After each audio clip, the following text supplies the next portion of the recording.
PS news में आपका इस्तकबाल है। मैं हूं आपका दोस्त मोहम्मद जावेद। हम रखिए खबरों पे नज़र, आप रखिए खबरनामे पे नज़र। आज Nampally assembly constituency Ahmednagar division में तफसीली दौरा किया गया है। ये दौरे का मेन मकसद ये था कि जो बलकापुर नाले का SNDP का काम चल रहा है वो काफ़ी स्लो चल रहा है, तो हम इसके लिए ख़ास दौरा करके ऑफिसर्स को बुलाए हैं। और इसमें न सिर्फ ऑफिसरों की गलती है बल्कि जो भी कॉन्ट्रैक्टर्स है इन सब का एक ही है कि ये लोग आहिस्ता से काम कर रहे हैं। मेरे अपने हिसाब से बलकापुर नाला 25% ही कंप्लीट हुआ, 75% पेंडिंग है।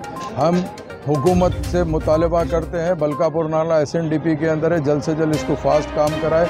कमिश्नर GHMC से भी हम रिक्वेस्ट करते हैं और इसके लिए ख़ास तौर से हम अभी मिनिस्टर KTR साहब को भी लेटर लिखेंगे, प्रिंसिपल से